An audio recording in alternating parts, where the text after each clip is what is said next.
Dieu de tout temps, de tous les temps, à toutes les époques, le riche, a toujours parlé aux hommes. Dieu a toujours parlé. Écoutez-moi bien ce matin, parce que le Seigneur va vous bénir. Dieu de tout temps a toujours parlé aux hommes qu'il a créés. Il a parlé aux hommes, il a parlé à nos pères par le passé.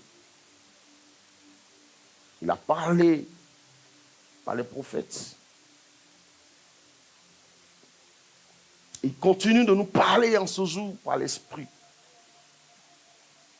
Mais la Bible dit que l'homme n'y prête point attention. Sinon Dieu parle. Il a toujours parlé et il continue de parler. Et pourquoi l'homme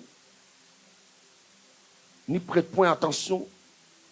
Tout simplement parce que l'homme a ses propres voix, l'homme a ses propres visions, l'homme a son propre dessein.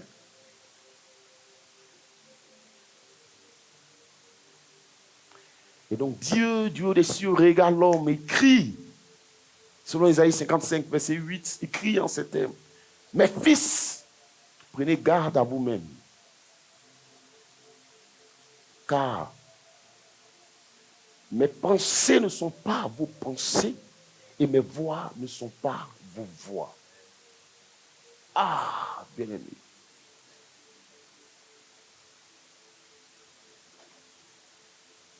Et quand le Seigneur dit cela, et c'est certainement l'une des choses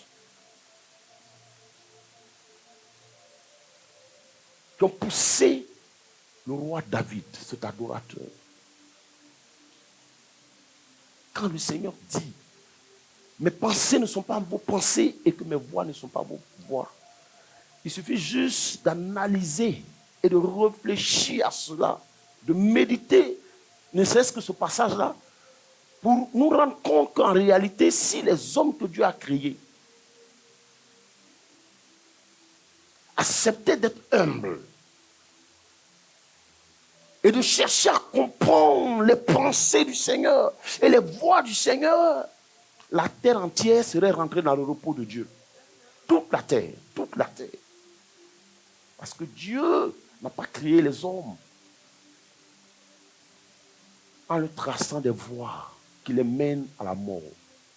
C'est-à-dire que si l'homme acceptait, puisqu'il est Dieu, il est le Créateur, si l'homme acceptait de venir au pied de l'Éternel pour chercher à comprendre ses desseins, ses voies pour sa vie, je dis, c'est toute la terre qui serait rentrée dans le repos de Dieu.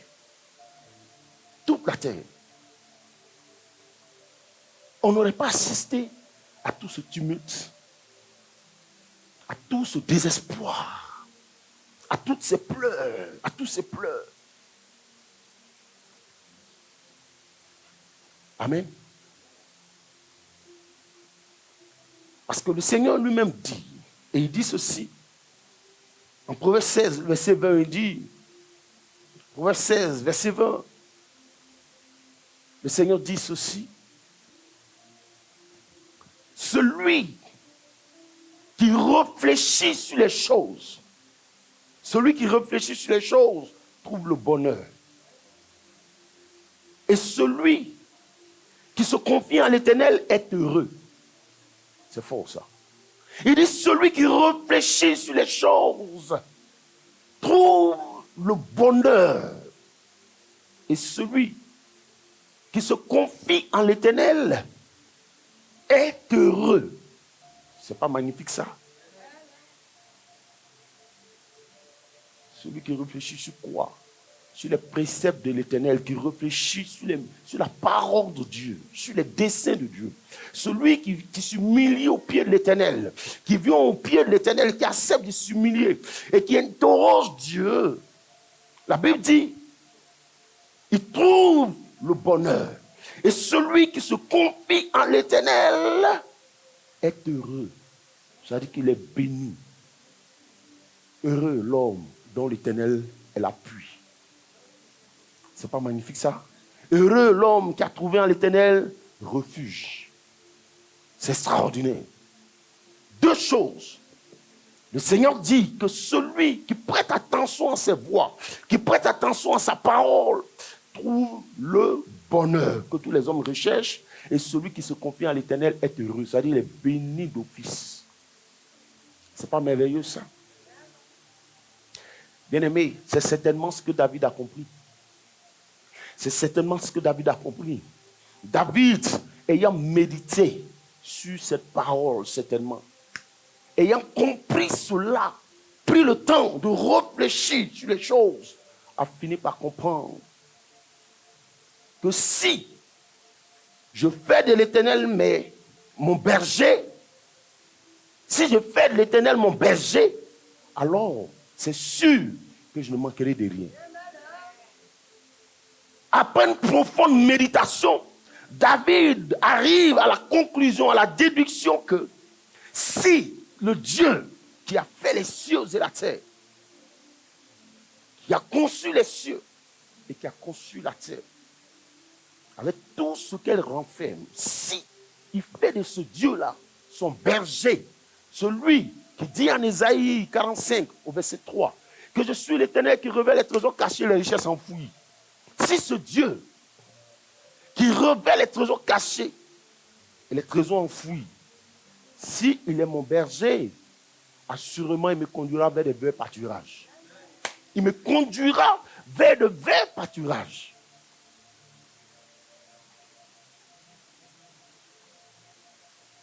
Oui, il me conduira vers de verts pâturages.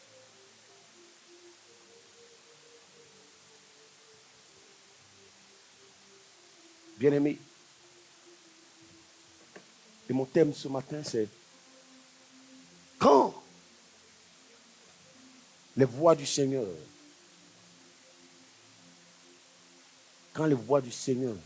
paraissent choquantes, choquent la sensibilité humaine. Quand les voix de Dieu choquent ou semblent choquer la sensibilité humaine. Mais c'est pourquoi il dit que mes pensées ne sont pas vos pensées et vos voix ne sont pas mes voix. Et toutes les fois qu'il y a eu clash entre Dieu et l'homme, c'est lorsque l'homme a voulu imposer ses propres voix à Dieu. Quand l'homme a refusé de se soumettre aux voix du Seigneur, mais d'imposer plutôt à l'Éternel, lui, ses propres voix. Toutes les fois que l'homme s'est éloigné des voix du Seigneur, il est allé d'échec en échec, de perte et de désolation en désolation. Et c'est pourquoi le Seigneur regarde David et dit, mais tu es intelligent. David s'est dit, si tel est que c'est lui qui a créé le ciel et la terre, qui sait partout se trouvent les verdures, qui sait où se trouvent les trésors, mais alors, je préfère rendre les choses plus simples, en ma faveur, à mon avantage. Mieux vaut que je me confie à l'Éternel qu'aux hommes. Et dans cette génération où tous sont à la recherche des mentors, où tous sont à la recherche des pères, David va faire une de ses déclarations les plus puissantes en disant, moi je préfère faire de l'Éternel mon berger. Parce que si je fais de mon berger, mon appui, mon modèle, le jour qui tombe, je tombe avec. Mais si je m'appuie sur l'Éternel, si l'Éternel est mon berger, c'est sûr que je ne manquerai de rien. Yes! Cette génération d'aujourd'hui n'est plus à la recherche de l'Éternel, mais elle parcourt les nations, elle parcourt les villes, elle parcourt la sous-région à la recherche des mentors, sans poser la question au Seigneur de savoir quelle est leur vie, quel est leur fondement, sur quoi est-ce qu'ils se basent, sur quoi est-ce qu'ils s'appuient. David, donc, va faire l'une des déclarations qui va transcender les générations et qui continue jusqu'à ce jour d'être une bénédiction pour nous. Bien-aimés, quand les voix du Seigneur choquent la sensibilité de l'humain. Mais c'est normal. Parce qu'il a dit, mes pensées ne sont pas vos pensées. Je ne pense pas comme vous pensez. Et mes voix ne sont pas vos voix. Et si nous avons de l'intelligence donc, nous devons accepter de nous humilier et de revenir à l'Éternel, de venir nous coucher à ses pieds pour dire au Seigneur. C'est pourquoi David, dans le psaume 25, encore, j'aime trop ce tome, ayant connu ces choses, ayant pris le temps de réfléchir sur ces choses, va dire à l'Éternel ceci. Vous savez ce qu'il dit? Il dit, Seigneur, fais-moi connaître tes voies et enseigne-moi tes sentiers. Acclame le Seigneur.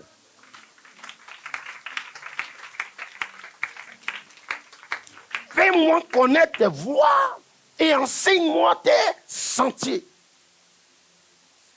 La génération actuelle ne cherche pas à connaître les voies de Dieu, alors que Dieu a parlé. Comme je l'ai dit, de tous les temps, Dieu a toujours parlé à l'homme. Dieu continue de parler aujourd'hui. Par ses serviteurs, à la grâce de Dieu, comme je le fais, de ramener sur les voies du Seigneur.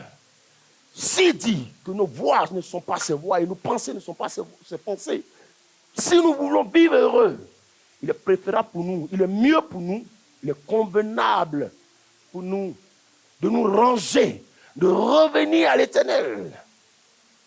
Tout simplement.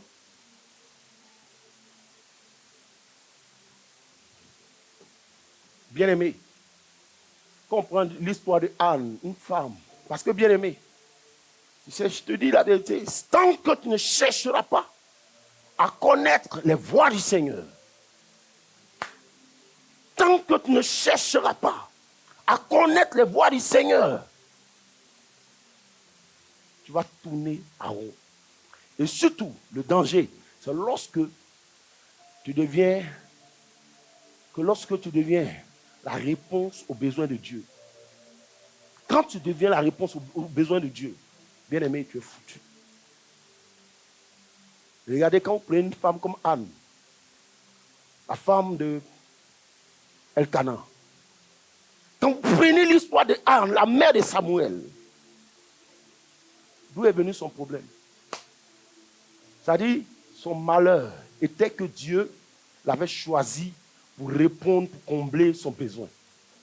Ah! Le problème de Anne est parti de là.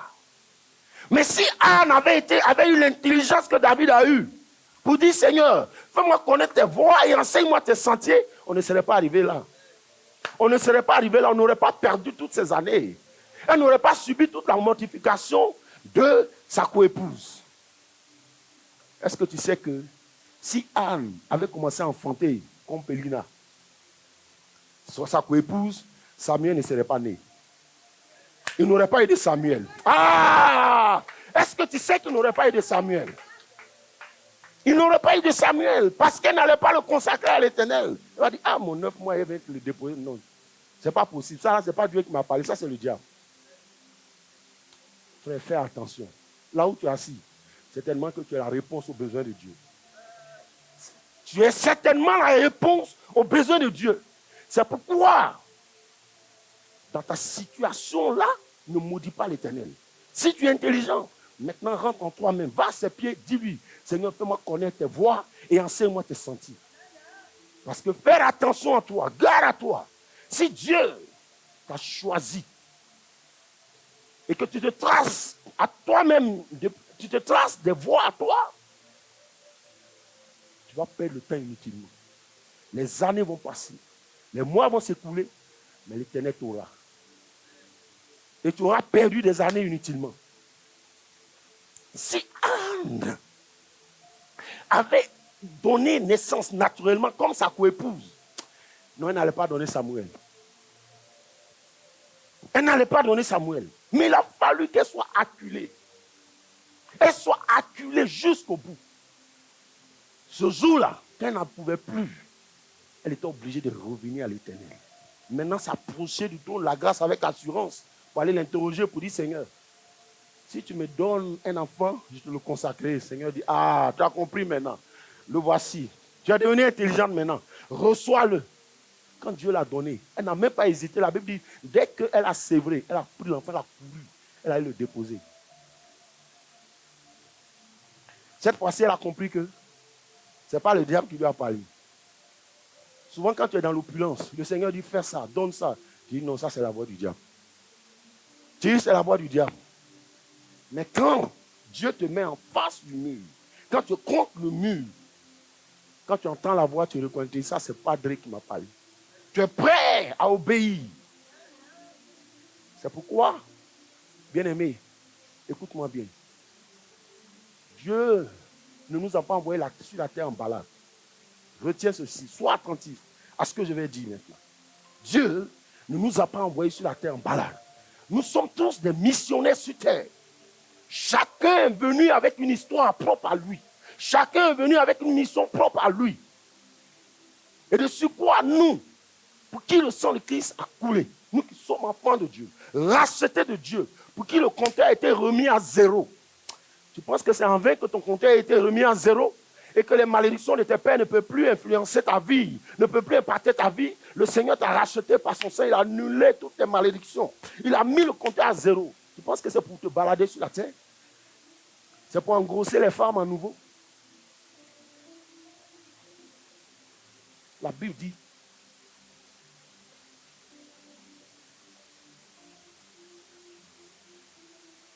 l'homme, que nous qui sommes enfants de Dieu, qu'est-ce que le Seigneur a fait? Il nous a délivrés des puissants des ténèbres, il nous a transportés dans le royaume du Fils de son amour, où nous avons la rédemption et la rémission de nos péchés. Donc Dieu nous transporte à nouveau dans sa présence. C'est pour ça que j'ai dit que la croix a rétabli le jardin d'Éden. La croix a restauré. Parce que là, si l'Éden signifie la présence de Dieu et que l'homme a été chassé de ce jardin, donc de la présence de Dieu, et que lorsque la croix a eu lieu, après la crucifixion, le voile a été rompu, ça veut dire que Dieu nous a réintégrés à nouveau. Et Colossiens le confirme en disant, il nous a délivrés des puissants des ténèbres. Parce que quand on a été chassé de la présence de Dieu, les ténèbres nous ont engloutis. Maintenant, il nous a délivrés de la puissance des ténèbres. Il nous a transportés dans le royaume du Fils de son amour. Mais regarde l'homme dans sa méchanceté. Il sort de la présence de Dieu. Là où il a été restauré, où il se trouve. La Bible dit, pour avoir part à l'héritage des saints dans la lumière. Mais il va quitter l'héritage des saints dans la lumière pour aller encore s'adonner au péché. Pour pratiquer encore le péché. Voici les voies de l'homme. L'homme impose à Dieu ses propres voies, ses propres pensées. Alors que longtemps à l'avance, il a dit, et faites attention, car vos pensées ne sont pas mes pensées, et vos voies ne sont pas mes voies. L'homme se trace des voies propres à lui, et lorsqu'il échoue, il maudit l'Éternel. Voici ce qu'est l'homme aujourd'hui. Voici ce qu'est cette génération. Dieu dit depuis longtemps que vos voix ne sont pas mes voix et vos pensées ne sont pas mes pensées. Nous tous, nous avons été à l'école, on a connu les formules mathématiques, scientifiques, physiques, tout ça. Quand le professeur t'enseigne, il dit voici la formule pour arriver au résultat, à la solution. Mais si tu emploies une autre formule, selon ce que tu as connu au village, et tu te casses la figure, on va te mettre un joli zéro. Bien joli. Et ils sont très adroits, les professeurs dedans. Ils te font des ronds bizarres. Zéro. Ils mettent les ronds là, gros, et puis le 20 là. Les tout petits. 0 sur 20, pour que tu comprennes. Yes. Donc ce n'est pas à l'Éternel la faute. Écoutez bien cet enseignement. Bien-aimé, Anne a été créée pour répondre aux besoins de Dieu. Dieu avait besoin de Samuel, donc il a choisi Anne. Mais Anne s'est comportée comme nous aujourd'hui, comme cette génération. Elle ne s'est jamais rapprochée de Dieu pour connaître quel était son plan, quel était le dessein de Dieu pour sa vie. Chaque année, elle partait pour aller faire le sacrifice avec son mari. Elle se contentait, puisqu'on lui donnait une portion double. Elle pleurait, mais elle mangeait. Elle consommait, elle prenait la portion double. Elle était quelque peu consolée. Pénina ne l'avait pas bien insultée. Comme Pénina a commencé, toi, ça c'est femme, ça c'est garçon. Toi, tu es garçon. Toi aussi, on t'épouse. Ça, c'est femme, garçon. Femme comme ça, on s'en prendre ça. Femme, on dirait boa, qui ne peut même pas enfanter. Ce jour-là, tellement ça l'a pénétré. Elle a laissé tous les gigots, des moutons, des bœufs. Elle a laissé tout ça, les cuisses. Et puis elle est allée dans la présence de Dieu. Ah, tu as compris maintenant. Bien-aimé, qu'est-ce que je veux dire? Regarde, tu sais pourquoi tu es éprouvé? Dieu a une histoire pour nous. Cette histoire est écrite à la croix. Nous ne sommes pas en balade sur terre. Mais ce qui nous manque, c'est pourquoi le Seigneur dit, Romains 12 nous dit, soyez transformés par le renouvellement de votre intelligence. Maintenant que vous êtes venus en Christ, que votre intelligence soit renouvelée. C'est pourquoi je dis que si un enfant de Dieu, qui a l'esprit de Dieu, qui est étudiant, qui fait aussi, qui prend des cafés noirs pour faire des capis, comme les païens, il n'y a pas de différence. En quoi il est enfant de Dieu? Parce qu'il dit, je mettrai la différence. Où est la différence? Le païen prend café noir. Toi aussi, tu prends café noir. Peut-être même tu prends double. Pour toi, tu prends 3 fois plus que le païen. Où est la différence? Ce n'est pas Jésus, ça. Parce que tu as le Saint-Esprit. Tu dois être intelligent et dire au Saint-Esprit, je te fais confiance. Je te fais confiance pour cet examen. Je te fais confiance, Seigneur. À cette compo-là, mes yeux sont sur toi.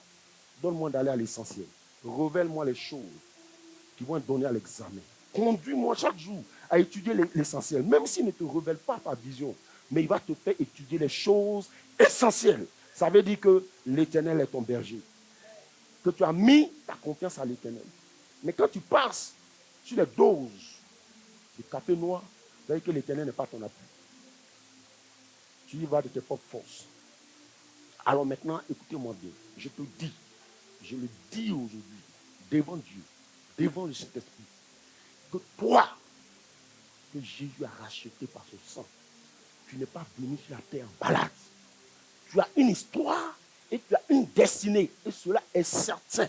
C'est pourquoi Jérémie 29, 11 dit, je connais les projets que j'ai formés pour vous, lesquels sont des projets de paix et non de malheur. Alors donc, si tu vis dans le malheur perpétuellement, ça veut dire que tu es paresseux, tu es un rebelle, tu ne t'es jamais donné. Regardez, les années passent. Pourquoi tu ne prends pas le temps? Tu as vécu 20 ans, 25 ans. Prends ne serait-ce que quelques mois, consacrer ça à Dieu. Arrêtez toutes choses et aller dans sa présence pour dire, fais-moi connaître tes voies et enseigne-moi tes sentiers. Ça là, tu ne peux pas faire. Donc, je te traite de paresseux. Parce que tu sais quoi?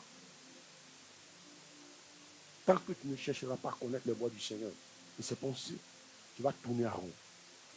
Maintenant, laisse-moi te dire une chose. Quand tu es un enfant de Dieu, il faut savoir que tu es de l'or.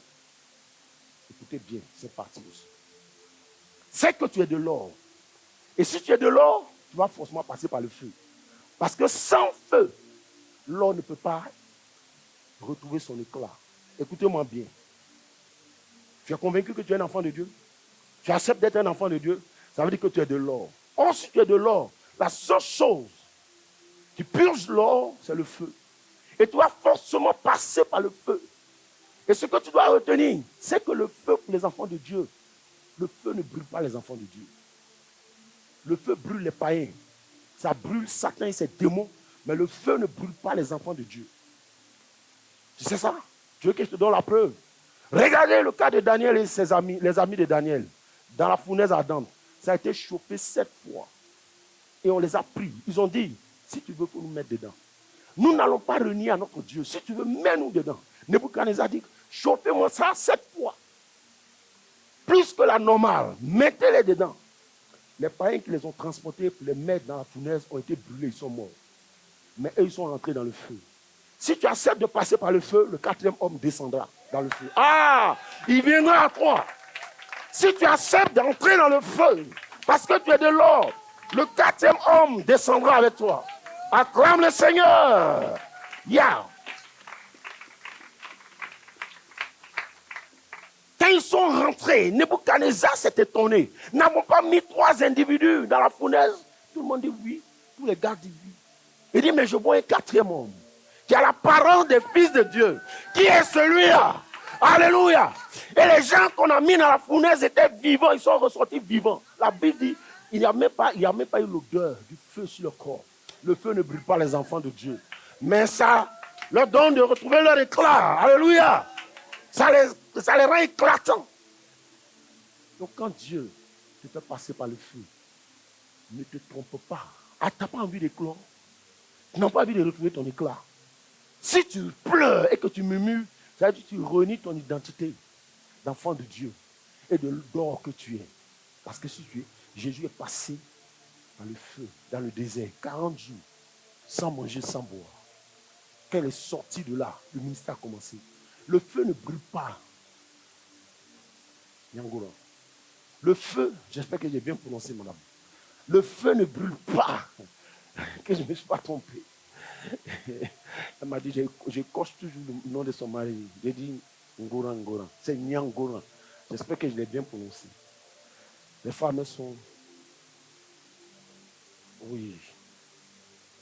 Donc, le feu ne tue pas les enfants de Dieu. Sinon, regarde, quand tu dis Saint-Esprit, remplis-moi de ton feu, pourquoi ça ne te tue pas? Et pourtant, le même Saint-Esprit, quand tu dis j'envoie le feu du Saint-Esprit sur les démons, wow! Le feu ne tue pas les enfants de Dieu. Ça les purge, ça les rend plus éclatants. Et quand tu acceptes, maintenant la prison, d'entrer dans le feu, parce que tu es de l'or, le 4e homme descendra forcément avec toi dans le feu. Et c'est pourquoi il a dit, si tu traverses les eaux, les fleuves ne te submergeront pas. Et si tu traverses le feu, tu ne brûleras pas. Notre Dieu n'a-t-il pas dit ça? Ce n'est pas écrit. Je ne vous ai pas montré ça en semaine. C'est pourtant clair. Le feu de l'Éternel ne tue pas ses enfants. L'Éternel n'est pas un sorcier pour tuer ses enfants. Et c'est pourquoi les voies de Dieu souvent paraissent impénétrables pour l'homme, incompréhensibles pour l'homme. L'homme se trouve toujours choqué face au dessein de Dieu. Or pourtant, si nous avons de l'intelligence, nous devons être rassurés. Le Seigneur dit quoi en Romains? Il dit, toutes choses concourent au bien de ceux qui aiment Dieu selon le dessein auquel il les a appelés. Waouh! Mais tout ça, ce n'est pas écrit. Dieu n'a-t-il pas dit tout ça? Toutes choses concourent au bien de ceux qui aiment Dieu selon le dessein auquel il les a appelés. Selon le dessein de Dieu, tu vas forcément passer dans les voies du Seigneur. Il va t'obliger à passer dans ces voies. Et tant que tu te rebelleras, tu vas tourner en haut. Jusqu'à ce que tes forces soient épuisées et que tu réalises maintenant que tu ne peux plus. Et qu'il est écrit quelque part que ce n'est ni par la force de l'homme, ni par son intelligence, mais c'est par l'esprit.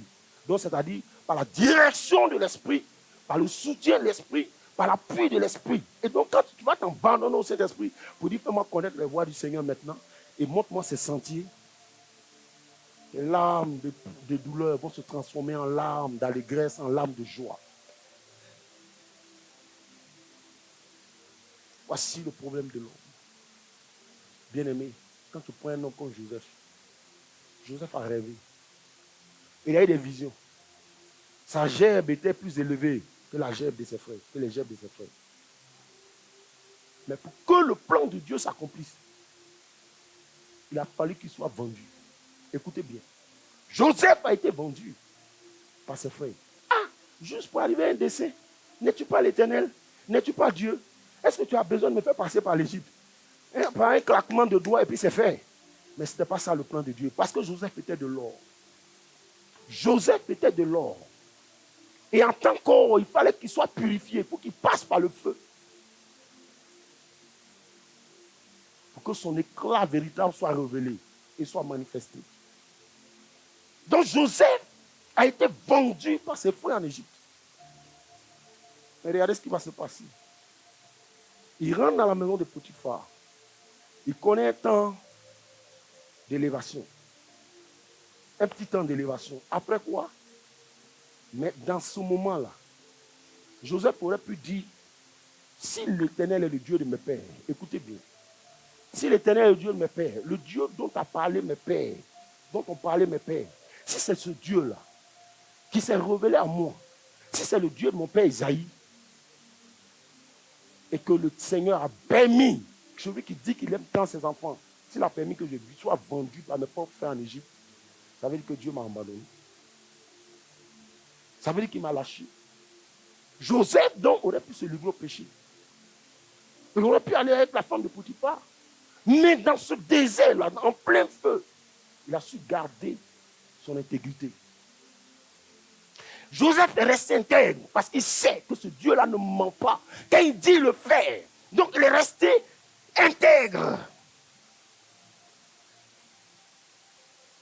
Le pouvoir de Dieu n'a pas varié, sa puissance n'a pas diminué. Même si je me retrouve ici en Égypte, je sais qu'il a dit, si tu traverses le feu, tu ne brûleras pas parce que je suis avec toi. Il ne s'est pas livré au péché. Donc ça, quand tu es dans le désert, fais attention aux propositions qui te sont faites. Aux propositions qui te sont faites, bien aimé. Souvent, on ne comprend pas toujours les voies du Seigneur. Et le premier réflexe qu'on a dans cette génération, c'est de maudire Dieu. Joseph, de là, il a été accusé à tort. Il a été conduit en prison. L'histoire se répète par 2 fois. Non seulement mes vents, le Seigneur permet que je sois en sécurité dans la main de Potiphar, où j'ai pouvoir et autorité sur toutes choses, sauf sur son épouse. Le Seigneur va encore permettre qu'on me transporte en prison injustement. Non, ça là c'est fini. C'est mieux, c'est pas mieux. Moi, j'ai cherché mes propres voies. C'est pas mieux. Maintenant, en prison, il continuait de parler de Yahweh aux prisonniers. Il continuait de leur faire comprendre que le Dieu que lui, il adore, pourtant il est en prison. Le Dieu qu'il adore, là, c'est un Dieu qui tient ses promesses. C'est un Dieu qui n'abandonne pas ses enfants. Si c'était toi, les prisonniers devaient être peut-être étonnés. Ah, ton Dieu, là, il n'abandonne pas ses enfants. Hein. Ah, c'est pourquoi tu te trouves avec nous ici, là. Donc, ton Dieu, là aussi, il est bizarre. Hein? Un Dieu qui n'abandonne pas ses enfants. Et puis tu es nous en prison ici. Qu'est-ce qui s'est passé? Le pharaon l'a vaincu ou bien? Parce que si c'est le Dieu tout-puissant, comme tu le dis, Yahweh, Yeshua Amashia, comme tu le décris, si c'est ce Dieu-là, dont tu es le descendant, et tu dis que c'est le Dieu de tes pères, il est le Dieu de ton père Jacob, Dieu d'Abraham, Dieu d'Isaac et Dieu de Jacob, mon père. Si c'est ce Dieu-là qui s'agit, alors que tu te trouves avec nous ici en prison, c'est pas mieux non à se concentrer sur les dieux du Nil. C'est pas mieux, tu vas arrêter ton discours et puis nous on va se concentrer sur les serpents de Pharaon, sur les dieux de Pharaon, c'est pas mieux. Et cette histoire, beaucoup d'entre nous la vivent. Il y a un jeune frère qui était en train de prêcher au plateau. Il parlait de Jésus, des bontés de Jésus. Et puis vous savez, le monde, c'est comme, ils sont arrogants, orgueilleux. Et puis il le regarde comme ça. Il le regarde comme ça parce que le corps de sa chemise était effrité. C'était déchiré, quoi. Il dit, ah, ton Dieu, là, il ne bénit pas aussi. Hein. Et puis il est parti. La prédication s'est arrêtée. Le frère a été choqué. Mais le monde est fait pour te choquer. Mais c'est ta capacité dans ce choc à élever ton Dieu, à magnifier ton Dieu. C'est ce qui va amener Dieu à descendre dans tes circonstances. Ton Dieu, là, il ne bénit pas aussi. Hein. Et puis il a continué. C'est tout ce qu'il a dit. Parce que lui, il a un petit boulot. Ton Dieu, là, il ne bénit pas aussi. Toute l'inspiration a disparu. Le frère a pris sa Bible, il est rentré à la maison pour aller pleurer. Joseph n'a pas pleuré. Joseph n'a pas pleuré. Il a continué dans la prison de lever Yahweh, de glorifier son nom pendant qu'il était en prison.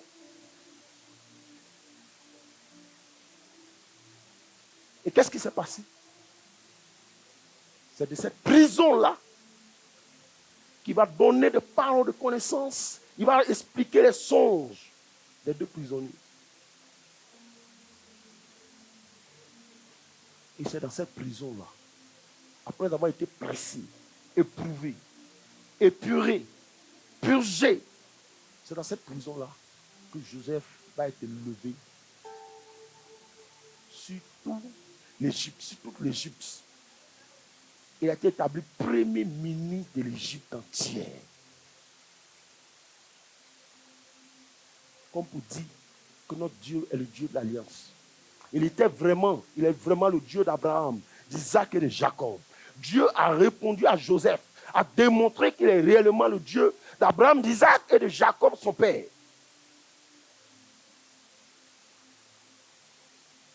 Frère, quand tu es en Égypte, et très souvent, la plupart du temps, c'est les sœurs en Christ. C'est elles qui vivent ça. C'est elles qui cèdent aussi facilement. Qu'elles sont en Égypte, elles n'aiment pas attendre. Elles n'aiment pas attendre. Quand elles sont en Égypte, mon Dieu, elles se souviennent du maître. Comme les Israéliens. Quand on était en Égypte, on mangeait les poissons, on mangeait les concombres, les choux gras. Tu nous as emmenés dans le désert. Et quand elles sont là, elles se disent, mais elles se souviennent du maître. Quand était elle, le monsieur là? J'étais tranquille, payais ma maison, j'achetais ma pommade, je dormais dans la climatisation. Ah! Voilà l'affaire de Dieu. Entends le gars aussi, je t'ai dit, non. Je t'ai dit, il faut laisser ça là. Dieu là, lui-même là, il sait, il connaît. Dieu il est l'amour.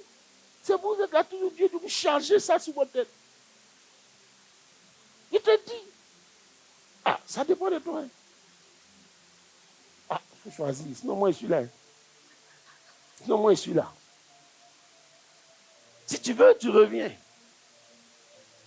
n'y a pas de problème. Ça, quand vous ne voulez pas comprendre. Voilà, 200 000 francs, il faut aller. Il faut être lavé d'abord. Un peu. Les sœurs en crise. Les sœurs en crise sont en crise. Elles ne sont plus en Christ, mais elles sont en crise.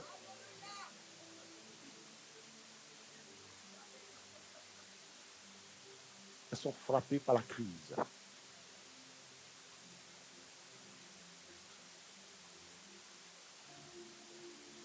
Bien-aimé, est-ce que tu sais que Dieu bénit? Regarde, je vais te donner mon exemple. Quand les voix de Dieu choquent la sensibilité humaine, quand les voix de Dieu semblent impénétrables et incompréhensibles, regarde-moi, comme Anne,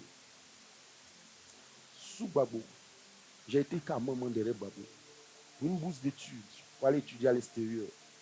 J'ai rencontré le président, en fin de compte, il a demandé à quelqu'un de me donner la bourse. Quand on revient à Abidjan, la personne est là, mais je tais son nom. La personne dit, mais comment donner une grosse bourse comme ça? Toi, est-ce que lui, tu es du FPI? Tant que la carte de FPI, il n'y aura pas de bourse ici. Est-ce qu'on a fini d'aider les jeunes du FPI?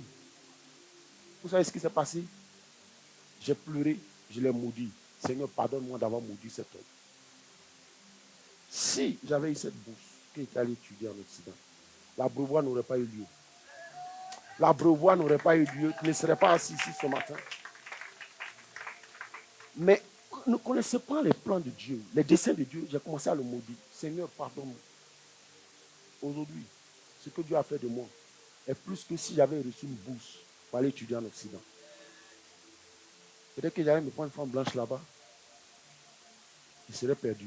Toujours en train de travailler pour payer les factures. Coincé là-bas. L'abreuvoir n'aurait pas eu lieu. Mais le Seigneur a serré son cœur comme caillou. Quand il me voit comme ça, il est énervé. Il dit, oui. Il dit, je ne donne pas. Donc il y a une secrétaire, la présidente qui m'a dit, voici la vérité. Ils ne vont pas te donner la bourse. Aujourd'hui, je ne suis pas plus qu'une bourse présidentielle. Moi-même, par an, je peux donner 10 bourses présidentielles aux gens pour aller étudier. Je ne vaux pas plus que ça. Et tu ne connais pas les plans du Seigneur. Et tu maudis le Seigneur. Et tu murmures contre l'Éternel. Tu ne sais pas, peut-être que Dieu, par toi, veut donner Samuel à cette génération. Arrête de pleurer. Arrête de murmurer. Parce que tu n'as pas encore donné naissance. Le Seigneur a un plan.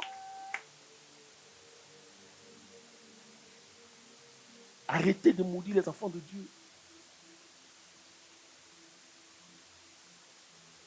Pendant longtemps, je maudissais cet homme. J'avais fait un grand maquis. Chaque fois qu'il passait par là, je le voyais dire, on se maudit, gars. Souvent, il s'asseyait devant. Il voit ce maudit là. En quoi il était maudit? C'est l'ignorance. Est-ce que Dieu n'est pas plus puissant que le cœur de l'homme? Dieu ne peut pas fléchir le cœur des rois. Mais si il a refusé, si j'avais de l'intelligence en ce moment, j'aurais compris que ce n'était pas le plan de Dieu. Et j'aurais rendu simplement grâce à Dieu. Seigneur, maintenant, fais-moi connaître tes voies et enseigne-moi tes sentiers. Mais je me suis mis à le maudire. Tu maudis ton oncle, tu maudis ton cousin. Il est méchant, il ne t'a pas aidé. C'est à cause de lui, tu es dans cette situation. C'est à cause de lui, tu es ceci, tu es cela. Ne le maudis pas. Dieu a un dessein pour toi. Et si tu passes par le feu, sache que c'est parce que tu es de l'or. Et tu es obligé de passer par ce feu pour que tu puisses retrouver ton éclat, bien-aimé. Arrête de pleurer. Parce qu'il a dit, je connais les projets que j'ai formés sur toi. Dieu est-il devenu un menteur? Non, Dieu n'est pas un homme pour mentir. Ni le fils d'un homme pour se repentir. Il est le Dieu de l'alliance. Le Dieu qui garde son alliance.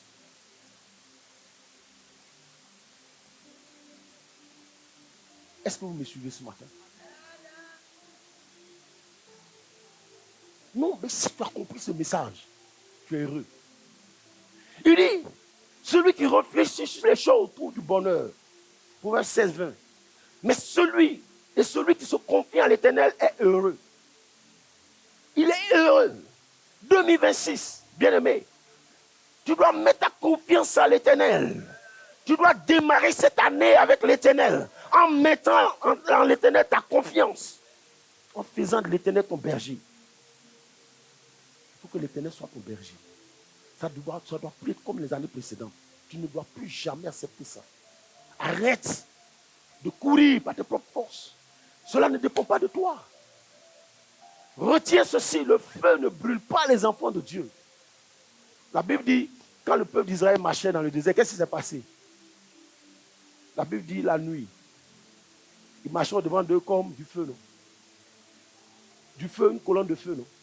Mais vous savez ce qui se passait? Le feu là avait deux faces. Et il se mettait entre Israël et les Égyptiens. Qu'est-ce qui se passait? Qui sait ce qui se passait? Mais c'est aussi simple. Le feu les éclairait. Et de l'autre côté, les ténèbres les empêchaient d'avancer.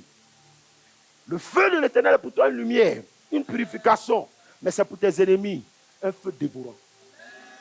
Le feu du Saint-Esprit ne peut pas être un feu dévorant pour les enfants de Dieu. Donc le feu dans lequel tu es là, arrête de murmurer, arrête de maudire Dieu. À toi d'accepter d'être humble et de venir à ses pieds pour dire, Seigneur, donne-moi la force. La Bible dit que tu es celui qui renouvelle la force de ceux qui tombent en défaillance. Donne-moi la force afin que je ne tombe pas en défaillance dans ce désert.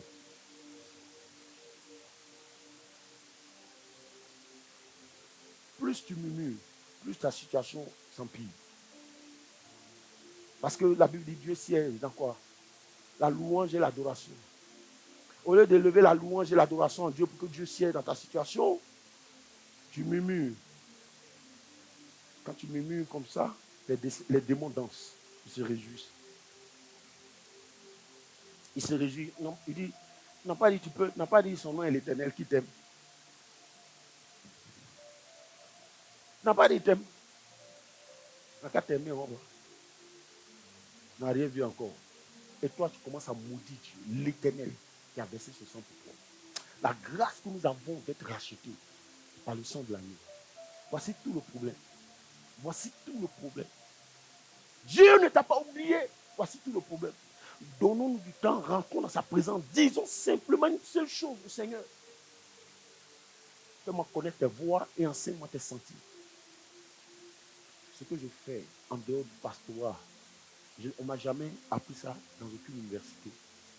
Ce que j'ai appris à l'école, ce n'est pas ce que j'exerce dans la vie naturelle. Mais c'est Dieu lui-même, dans mon lit, couché dans mon lit, qui s'est révélé à moi. Il m'a dit, voici ce que tu vas faire.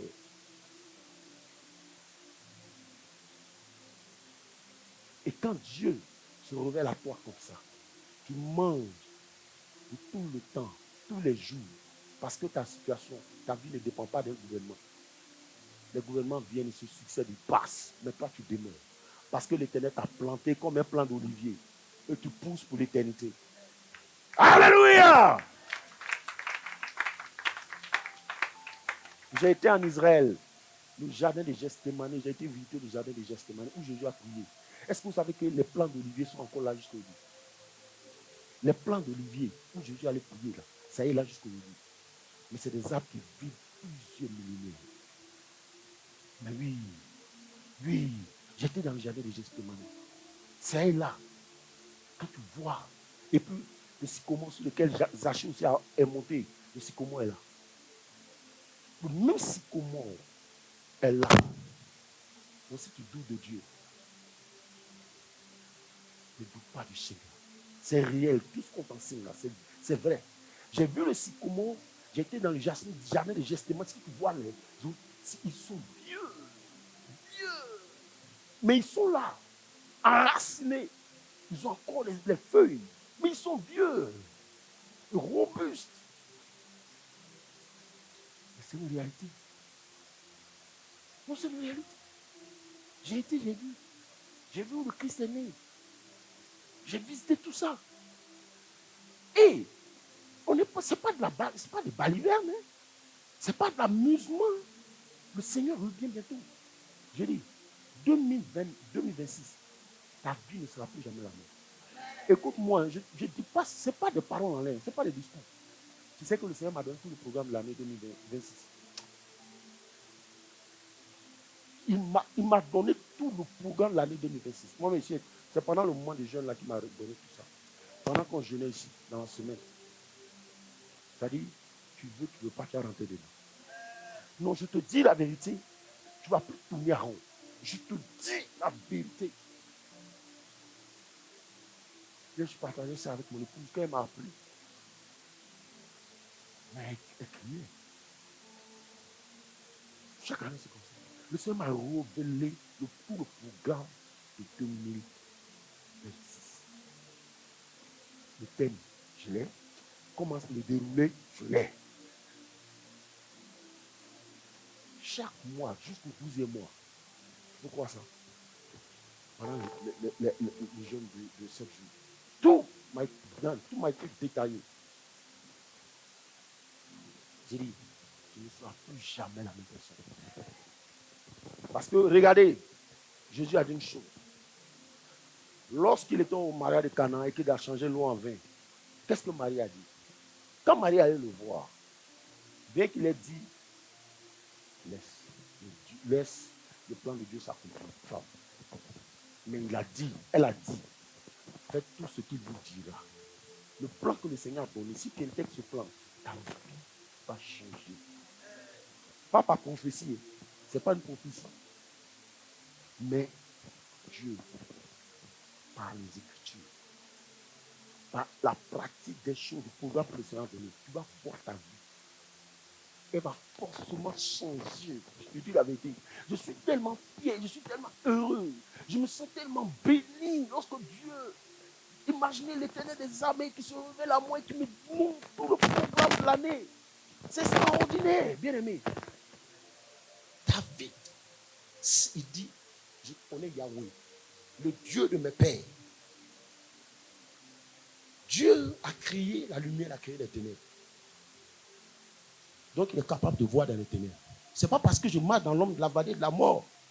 Parce que je traverse le désert qui est propre aux enfants de Dieu, à tous les enfants de Dieu. Tu connais mon désert, moi? Ma fille, une seule chaussure. En bas est percé. Un seul guide noir. 3 chemises. Quand je marche, les graviers rentrent dans la chaussure. Et puis ça me donne des ampoules aux pieds, frère. des ampoules aux pieds. Les gens ne savent pas ce que je suis. Comme je ne peux pas marcher pieds nus, je marche avec ça. Les graviers sont dedans. J'ai des ampoules aux pieds. J'ai mal. Quoi chez nous? Indigné. C'est ça que je respecte mon épouse. Elle avait tout. Belle femme. Brillante à l'école. Même m'a pas réunie. Souvent, elle allait, son argent du mois, elle va acheter des chemises et puis elle m'apporte. Donc, une femme comme ça, tu veux que je m'amuse avec elle? Aujourd'hui, tout ce que j'ai, c'est elle. Il faut bénir Dieu pour cette femme-là. C'est une grande femme, une grande dame. C'est pour ça que je ne peux pas, je ne joue pas avec elle. Elle n'a pas regardé tout ça. Tu connais le désert? Quand tu me vois comme ça aujourd'hui, je peux tout faire. Je peux parcourir le monde entier en un mois, sans visa, rien. Je peux faire tout ça. Je peux acheter le véhicule que je veux, sans jeûner, sans prier. C'est juste rendre grâce à Dieu. Et puis je vais chez le concessionnaire et puis il dit, je veux ça. C'est la vérité. Sans demander aux fidèles de cotiser pour qu'on achète ma voiture. C'est moi-même. Demain lundi, il fréquente les concessionnaires et dit, bon, je veux ça. Je veux ça. Et puis on sort. Je dépose les chèques, il la laisse. Mais mon désert, ça n'a pas été du jeu. Au point où tout le monde me traitait de l'autre. Ce plus mauvais enseignement dans l'église, c'est un enseignement que je condamne de toutes mes forces. C'est la méconnaissance de Dieu. Ne traite jamais ton frère en cri de l'autre parce qu'il est dans le désert. Aïe, fais attention. C'est le plus mauvais des enseignements. Si je t'enseigne sur ça, tu es capable de les haïr. Parce qu'ils n'ont même pas compris la Bible. C'est tout des menteurs. Dieu n'est pas dans la division. J'ai déjà enseigné dessus.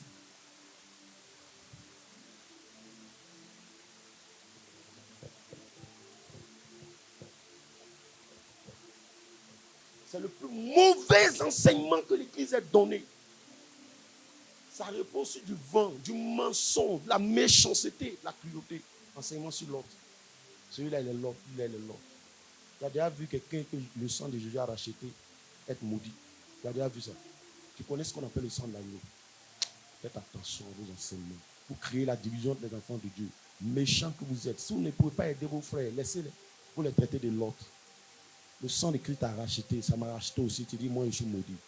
Parce que toi, ton heure est certainement arrivée. Dieu a un plan pour chacun. Dieu a un dessein pour toi. Tu n'es pas l'autre. Tu n'es pas maudit et tu ne seras jamais maudit. Dieu n'a jamais maudit personne. Et de surcroît ses enfants.